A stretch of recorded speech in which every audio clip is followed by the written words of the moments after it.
Amen. So, isang mapagpalang umaga po sa ating lahat at salamat po sa Panginoon sa panibagong umaga na binigay po sa atin ng Diyos para tayo po ay mag-aral ng kanyang mga salita. Mula po sa District 2, ako po si Brother Robert at sa pangunguna po ng aming pastor, Pastor Alex Rigentel, at sa aming pong District Supervisor, Ma'am Baby Masaredo Quejada. So, purihin po ang Panginoon dahil ang Diyos ay mabuti sa atin. Amen. So, napakabuti po ng ating Panginoon at anumang sitwasyon at anuman yung kalagayan natin ngayon, ang Diyos ay nananatiling mabuti sa bawat isa sa atin. Lalo po sa atin na tayo pong mga anak ng ating Panginoon. At napakabuti po ng Diyos sa buhay ng bawat isa sa atin. Na kahit dumating sa point na hindi tayo nagiging mabuti sa Diyos, pero ang Panginoon ay nananatiling mabuti sa atin. Na kahit hindi mabuti ang sitwasyon, siya ay nananatiling mabuti sa atin. Talagang ang sarap pong isipin sa umaga ng pagkagising natin, sarap isipin at sabihin na, Lord, napakabuti niyo po sa amin. Napakabuti niyo po sa buhay ko, sa pamilya ko, sa amin, Lord, napakabuti niyo sa amin. Sarap isipin na kung gaano kabuti ang Panginoon. At purihin po ang Panginoon. At bago po tayo magsimula ng ating pag-aaral, tayo po ay saglit na manalangin. O Lord God, Panginoon, sa umagang ito patuloy po kaming nagpupuri, sumasamba, Panginoon, sa iyong tanging pangalan. At Lord, tunay na napakabuti niyo po sa buhay namin, Lord. Napakabuti niyo po, Panginoon, sa pamilya namin. Napakabuti niyo, Panginoon, Lord, sa aming lahat, Panginoong Diyos. Lord, salamat dahil patuloy na kayo nananatiling tapat sa amin, Panginoong Diyos. Lord, sa oras na ito, Panginoon, anuman yung karumihan, mga kasalanan na nananatili sa aming buhay, Panginoon, patuloy niyo po kaming linisin, patuloy niyo po kaming katagpuin, Panginoon, at baguhin, O Lord God, baguhin niyo ang takbo ng isip namin, baguhin niyo yung takbo ng puso namin, Panginoon. Maging yung mga kilos namin, Lord, patuloy niyo pong linisin, Panginoong Diyos.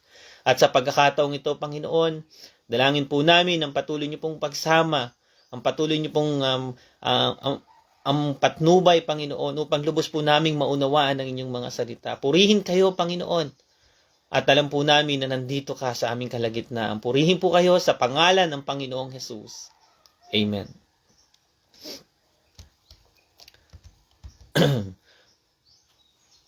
Amen. So, purihin po ang Panginoon. Ang ating pong Bible verse ngayong umaga ay matatagpuan po sa Mateo chapter 19, verse 13 to 15. Mateo chapter 19, verse 13 to 15. Amen. Purihin po ang Panginoon. At verse 13 po, may nagdala ng mga bata kay Jesus upang ipatong niya sa mga ito ang kanyang mga kamay at sila'y nanalangin. Ngunit pinagalitan sila ng mga alagad. Sinabi ni Jesus, hayaan ninyong lumapit sa akin ang mga bata, huwag ninyo silang pagbawalan, sapagkat ang mga katulad nila ang mapapabilang sa kaharian ng langit. Ipinatong nga niya sa mga bata ang kanyang kamay at pagkatapos siya'y umalis. So dito po sa binasa natin, nakita po natin dito na may tatlong karakter. Bukod po sa ating Panginoong Jesus, meron pong tatlong karakter tayong makikita. Una, yung mga nagdala ng mga bata. Yung pangalawa, yung mga bata po mismo, yung dinala sa Panginoong Jesus. At pangatlo, ito yung kanyang mga lagad. At dalawa dito po sa mga nabanggit ang dapat nating tularan. At yung isa ay huwag po nating tutularan. So punta po tayo sa unang karakter. Sa mga bata, sa mga nagdala doon po sa mga bata. So wala pong nabanggit na pangalan kung sino o ano yung mga nagdala ng mga bata. Pero sila po yung nagdala doon sa mga bata papunta sa Panginoong Jesus. So literally po, dapat talagang dinadala natin sa Panginoon ang mga bata. Tayo po mismong mga magulang or lola, lolo, ang siyang dapat umaalalay sa kanila para mapalapit sila sa Panginoon. So napakaganda po na yung mga bata sa murang edad pa lamang nila ay masanay na sila na lumalaki sa church. At yan po ang nais ng Panginoon sa bawat isa sa atin. Andalhin ang mga bata sa Panginoon. Hindi lang po ang mga bata ang dadalhin natin. Sino pa po? Ito po yung yung ibang mahal natin sa buhay na wala pa sa Panginoon. Mga kapamilya po natin, mga kaibigan natin, kaklase, katrabaho natin, dapat dinadala natin o pinapakilala natin ang Panginoon sa kanila. Alam niyo po ang sabi sa Lucas chapter 15 verse 10, ganon din sa langit, masayang-masaya ang mga anghel ng Diyos dahil sa isang makasalanang nagsisi. So nagdiriwang sa langit dahil sa isang taong nanumbalik sa Panginoon. At napakapalad po natin kung nagiging part tayo as instrument para mapalapit sila at makakilala sila sa Panginoon. So pangalawa na dapat nating tularan ay ang sino po? Ang mismong mga bata. At yun po ay sinabi mismo ng ating Panginoong Hesus na dapat maging katulad tayo ng isang bata. At dito po tayo magpo-focus sa topic na to. Maging katulad ng isang bata. Alam niyo po, ang maging katulad ng isang bata, ang pinakadakila sa kaharian ng langit. Punta po tayo sa Mateo chapter 18 verse 1 to 5. So Mateo chapter 18 verse 1 to 5. Na mga sandaling iyon, lumapit kay Jesus ang mga alagad at nagtanong, sino po ang pinakadakila sa kaharian ng langit? Tumawag si Jesus ng isang bata, pinatayo sa gitna nila at sinabi, tandaan ninyo, kapag hindi kayo nagbago at naging katulad ng mga bata, hindi kayo makakapasok sa kaharian ng langit. Ang sino mang nagpapakababa sa nagaya ng isang batang ito, ay siyang pinakadakila sa kaharian ng langit. Ang sino mang tumatanggap sa isang batang katulad nito, alang-alang sa akin, ako'y kanyang tinatanggap. So ang nais ng Lord, ang nais ng Panginoon, ay maging katulad po tayo ng isang bata. So ang tanong po is, ano-anong mga katangian, ano ang meron sa isang bata na dapat meron po tayo? Ano ba yung meron sa bata na bakit yung bata ang ginamit? Ano bang meron sa kanya? Bakit dun tayo, dapat sila yung maging katulad natin? Bakit nga ba yung mga bata? Anong meron sa mga bata? Sige po, pwede po nating i-comment kung may mga naiisip po kayo na ano yung mga katangian ng isang bata na dapat meron po tayo. Pwede po nating i-comment sa ating po mga comment section at share po natin ano bang meron sa mga bata, bakit ang mga batang ginawang halimbawa ng Panginoon upang maging katulad po natin, upang maging katulad natin sila. Sige po, pwede po nating i-share. So una po, ang mga bata ay umaasa lang sa kanilang mga magulang, nakadepend sa magulang. Makita natin ang mga bata ay umaasa lang sa kanilang mga magulang. Ako po ay mayroon pong 2 anak na maliit at nakikita ko sa mga anak ko na hindi sila po nagpo-problema sa kanilang sa kakainin po nila. Kasi alam nila na hindi sila magugutom kapag kasama nila kami. Hindi sila nagpo-problema sa kanilang security. Alam nila na kapag kasama nila, alam nila na safe sila. Hindi sila nagpo-problema sa anumang mga bagay kasi alam nila ipo-provide namin ang kanilang mga pangangailangan. Tama naman po, talagang pinagsisikapan natin na maibigay sa mga anak natin. At makikita po talagang andun po yung pagtitiwala o umaasa lang yung mga bata sa kanilang mga magulang. Nakakita na po ba tayo kayo ng baby na nagpo-problema no kung saan kukuha ng gatas o iinom sila, paano sila iinom ng gatas?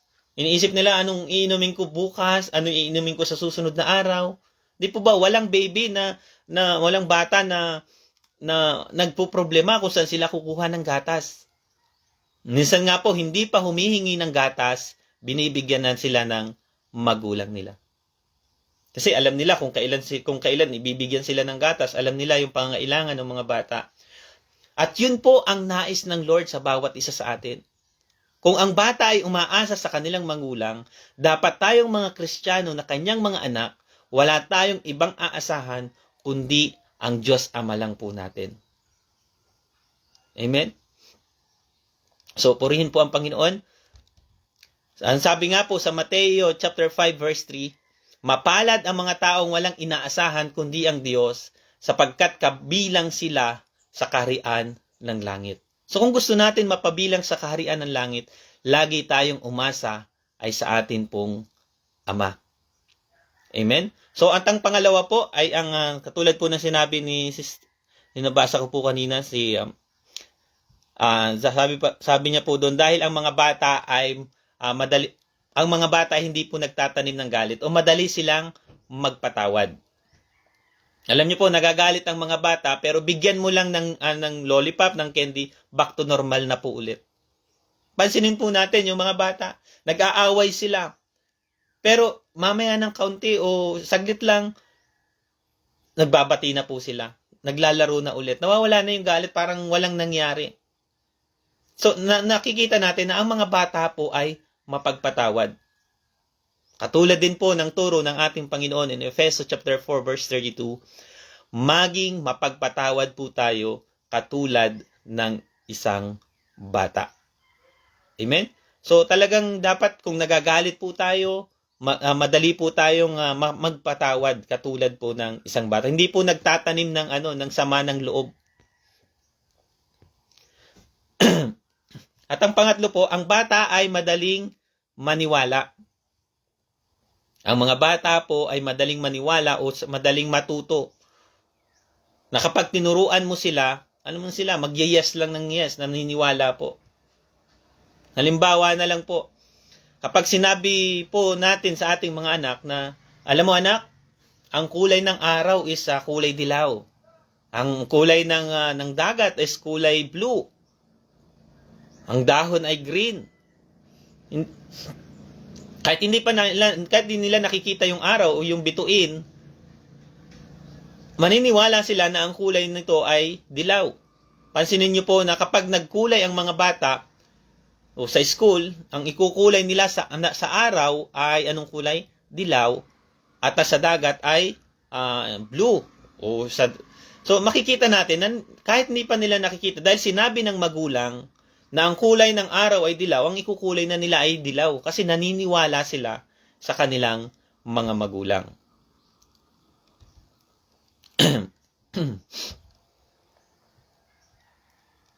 So, sasabihin ng kanilang mga magulang din po, anak, ang pogi-pogi mo. Anak, ikaw ang pinaka-pogi sa lahat. Diba? Ganun naman tayong mga magulang. Sasabihin natin sa mga anak natin, anak, ang pogi mo. Ikaw ang pinaka-pogi sa lahat. Tapos kapag nandun na sa school, magtatanong ang kanilang teachers. Sasabihin, sino ang pogi dito? Alam nyo, inunahan sila magtataas ng kamay. Minsan magtatanong si teacher, bakit yun ang sagot nyo mga bata? Kasi sabi po ng aking magulang. So talagang naniniwala po sila kung ano yung sinasabi ng kanilang mga magulang. Nagtitiwala sila na tama yung sinasabi ng kanilang mga magulang. Ang point po natin dito is kung ano yung sinasabi ng magulang, mabilis po nilang pinaniniwalaan. Yun po ang nais ng Lord sa atin. Madaling maniwala at turuan. Kapag sinabi ng Diyos ganito, paniwalaan po natin. Ang daming sinabi ng Panginoon sa Biblia tungkol sa buhay po natin. Tungkol sa buhay spiritual natin, sa mga bagay na dapat nating, mga promise ng Lord, na dapat pinanghahawakan po natin. Pero minsan, ang hirap pong paniwalaan. Kaya sinabi ng Panginoon, maging katulad kayo ng isang bata. Kapag sinabi ng Diyos, sinabi niya, paniwalaan po natin. Katulad ng ugali ng isang bata na madaling maniwala sa kanilang mga magulang. Amen? So makikita rin po natin sa mga bata, napakadali po nilang ma-amaze. Yung madali silang, wow! Yung anak ko nga po, minsan, kunwari, nagma-magic ako. Ang bilis, ano po nila, parang ang dali nilang matuwa. Nakapagbigyan mo lang ng mga bagay na gusto nila, kahit maliliit na bagay, masaya na po sila. Tayo po, minsan, binibigyan na ng Panginoon, hindi pa tayo masaya, puro reklamo pa rin. Kaya ang sabi ng Panginoon, maging katulad kayo ng mga bata. Ano pa po ang sabi dito? Ang mga bata daw po, ang gusto nila ay kasama nila palagi ang kanilang mga magulang. Tama po ba? Sino po ang may mga anak sa inyo? Na ang kanilang mga anak, yung mga baby nila, ay yung mga baby, ang gustong-gusto, ang mga baby nga, hinahanap nila palagi ang kanilang mga nanay. Gusto nila laging kasama nila ang kanilang mga magulang. Hindi sila umaalis na hindi kasama ang magulang. Ang gusto nila, kasama lagi ang kanilang mga magulang. Kadikit lagi. O kung saan man pumunta ang magulang, sumasama po sila. Inisipin po nga natin, kapag iniwan yung mga bata at hindi po natin yan isinama, ano pong nangyayari? Umiiyak sila. Talagang hindi sila mapakali pag wala ang kanilang mga magulang. Kahit yung anak ko po, kapag iniwan lang namin sa bahay, hindi siya mapakali. Hanapin talaga. Nasaan ang magulang ko, nasaan. Ganun po yung mga bata, hinahanap lagi nila ang kanilang mga magulang. At yan din po ang hinahanap sa atin ng Panginoon. Dapat naisin natin na lagi nating kasama ang Panginoon. Amen?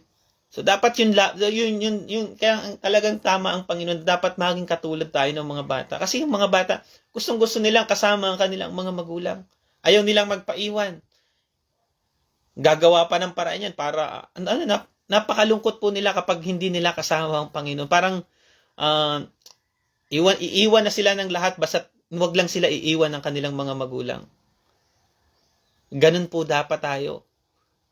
Minsan nga po, naglalaro yung mga anak ko, tapos minsan uuwi na, sige, panahon tayo, sige, iiwan ka namin. Alam niyo, ginagawa ng anak ko, iiwan niya yung mga kalaro niya at sasama po sa amin. So dapat ganun din po tayo sa Panginoon. Pag sinabi ng Panginoon, dito tayo, sumama ka.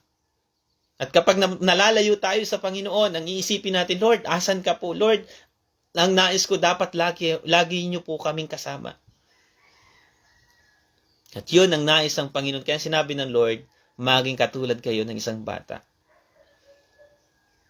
So, ang mga bata, kapag nasaktan po yan, isa pa po, ang mga bata, kapag nasaktan, ang una po nilang tinatawag ay sino po? Ang kanilang mga magulang. Nanay at tatay. Kapag nasugatan yan, kapag nadapa po yan, at nasugatan, ang sasabihin, anong sinisigaw? Nanay, tatay, di ba? Ang una nilang, mama, papa, asan po kayo? Yun yung una niyang tinatawag. Tayong mga tatanda na, kapag nasugatan, sino una nating tinatawagan? O ano una nating hinahanap? Gamot. Asan yung gamot? Asan ito? Nasaan yung betadine? Nasugatan ako, ang sakit. Di ba? Gumisa nga, aray, ang sakit. Yun yung mga sinisigaw natin, pero ang bata kapag nasugatan, agad yan. Diyan sisigaw ng aray, nanay. Ang sinisigaw niya, nanay, tatay, mama. Kaya tayo, kapag tayo nasusugatan, nangihina, o merong hindi mangyayari, o hindi tayo nasa magandang sitwasyon, may mga pangangailangan, sino ang una dapat nating tawagan? Dapat si Lord. Ang una nating naiisip at tinatawag. At kung ganyan po yung mga katangian natin, nakatulad ng mga bata, ang sabi doon, yung nakadepende sa mga magulang, mapagpatawad, madaling maniwala at matuto, gusto lagi nating makasama yung ating mga magulang, o laging tumatawag sa mga magulang. Sabi nga po ni kanina, yung madaling magpatawad, katulad po ng mga bata. Amen? So, kung meron po tayong mga ganyang mga katangian ay nasa atin, ang ibig sabihin po nito, nagpapakumbaba po tayo sa harapan ng Panginoon. Amen? So, ibig sabihin, nagpapakumbaba tayo sa harapan ng Panginoon. At napaka-importante po na tayo po ay nagpapakumbaba sa harapan ng Panginoon. Amen? So, purihin po ang Panginoon. kung yung mga katangian na yan ay nasa atin po, ibig sabihin, tayo po ay nagpapakumbaba sa harapan ng Panginoon. Nagpapasako po tayo sa ating mga magulang. Amen? Pagpapakumbaba. Ang sabi po dito sa binasa natin sa verse chapter 4, Ang sino mang nagpakababa sa verse 18 po chapter 4, ang sino mang nagpapakababa na gaya ng isang batang ito ay siyang pinakadakila sa kaharian ng langit. Kung gusto po nating maging pinakadakila at makapasok sa kaharian ng langit, dapat yung attitude na meron ng isang bata, dapat meron po tayo. Taglayin po natin. Dapat meron po tayo sa ating buhay. Minsan, nakakawala po ng pasensya, minsan yung mga bata, lalo na minsan sa simbahan. Diba? Minsan, takbo ng takbo, ang ingay, at pero makikita natin yung attitude na meron ng isang bata, yun ang hinahanap ng Panginoon. Kaya huwag po natin silang kainisan. Ang sabi nga po sa verse 5, kung babasahin po natin, verse 5, ang sabi doon, ang sino mang tumatanggap sa isang batang katulad nito, alang-alang sa akin, ako ang kanyang tinatanggap. Ulitin po natin, ang sino mang tumatanggap sa isang batang katulad nito, alang-alang sa akin, ako ang kanyang tinatanggap. At ang Panginoong, at ang pangatlong karakter na makikita natin dito sa binasa natin ng mga apostol. Diba? Yung una, yung nagdala ng mga bata, yung mga bata mismo na ginawang example ng ating Panginoong Hesus na maging warat. At yung mga apostol po, ano pong ginawa ng mga apostol? Pinigilan nila yung nagdadala doon sa mga bata. Sabi na, huwag mong dalhin niya sa Panginoon, pero sinaway sila ng Panginoon. At ito po yung naging sagot ng Panginoon. Ang sino mang tumatanggap sa isang batang katulad nito, alang-alang sa akin, ako ang kanyang tinatanggap. Alam niyo po, napakaganda ng verse na to. Tandaan po natin na kahit maliliit na mga bata yan, kayang gamitin yan ng Diyos sa kanya upang mag-minister sa kanyang kingdom of God, sa kingdom of God. Nakikita po natin dito sa verse natin na ito ay napakalaking na mayroon po tayong napakalaking responsibility sa mga bata. Ang sino mang tumatanggap sa isang mga batang alang-alang katulad nito, alang-alang sa akin, ako'y kanyang tinatanggap. Hindi lang basta maging katulad tayo ng attitude ng mga bata. Meron po pala siyang isa pang tagubilin. Minsan ito lang yung nakikita natin na maging katulad ng isang bata, pero meron pala siyang isang tagubilin na tanggapin ng mga bata. Ministry tayo na dalhin sila sa Panginoon. At ipakilala natin sa kanila ang Panginoon habang sila po ay bata pa. Amen? So, purihin po ang Panginoon na talagang napakalaki po ng responsibility nating. Amen? So, purihin po ang Panginoon, napakalaki po ng responsibility nating mga matatanda na para sa atin pong mga bata. Sa mga bata. Talagang ganun po kamahal ng Panginoon ang mga bata. Amen. So hindi lang sa anak natin, kahit yung mga batang hindi lang po yung mga anak natin ang dadalhin natin sa Panginoon. Kahit yung mga batang nakikita po natin, nakakasalamuhan natin, o nakikita natin sa mga kanto, yung mga batang pinapagalitan natin minsan, may responsibility pala tayo sa kanila. Lalo na yung mga batang nasa church po. Napakalaking responsibility natin. Kaya pag may nakikita pala tayong mga bata, mas baitan natin pala lagi. Huwag natin pala silang pagalitan o kung ano-ano man. Lalo natin silang dalhin sa Panginoon. Dahil yun po yung isa sa tagubili ng Panginoon na bukod maging katulad tayo ng mga bata, kinakailangan tanggapin natin sila sa Panginoon at dalhin sila sa Panginoon. Sabi ng Panginoon, kung tinatanggap natin sila, ang Panginoon ang tinatanggap natin. Dito po sa topic natin ito, na maging katulad tayo ng mga bata. Ang tanong, bakit kailangan na maging katulad tayo ng mga bata? Hindi sa mga matatanda o sa katulad natin o sa mga nauna po sa atin, mga matatandang nauna o sabihin natin sa mga matatagumpay na mga tao, kasi yun po yung karaniwang yun yung mga naririnig ko sa mga magulang dati na gayahin mo si ganyan, tamo nakapag-aral, ganda ng buhay. Yun po yung karaniwang inaano po natin. Pero dapat pala ang turo ng Panginoon, maging ang attitude natin katulad ng mga bata. Ang gusto ng Diyos ay magkaroon siya ng, alam niyo po kung bakit mga bata. Kasi ang gusto ng Diyos, magkaroon siya ng full control sa kanyang mga anak. Di po ba na kapag maliliit pa yung mga bata, mga inosente pa yan, ang may full control sa kanya ay kanyang mga magulang. At yun ang nais ng Lord sa atin, sa ating mga anak niya, nasa kanya lang tayo nakadepend at magtiwala. Makikita natin sa mga bata na wala silang problema, napaka-inosente po nila. Wala silang ibang iniisip. Hindi sila stress kasi nagtitiwala sila sa kanilang mga magulang. Yung ganong pananaw, yun ang nais ng Lord sa bawat isa sa atin. Sabi nga po sa Filipos chapter 4 verse 6-7, na wag tayong mag-alala o mabalisa sa anumang mga bagay. Sa halip, idalangin natin ito sa ating Panginoon. Katulad ng mga bata na kapag may pangangailangan, lumalapit agad sila sa kanilang mga magulang. At bakit hindi po sa katulad nating matatanda na? Kasi marami tayong inaasahang iba.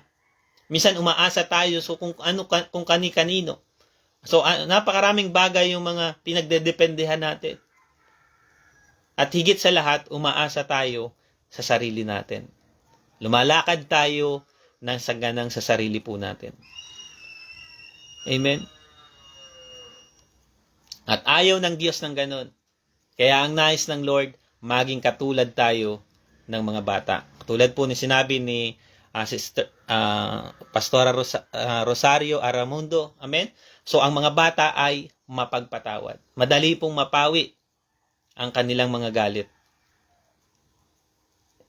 At ayaw ng Diyos na maging katulad po natin. Alam naman natin kung pag inutusan tayo ng Panginoon, ang dami pang sinasabi.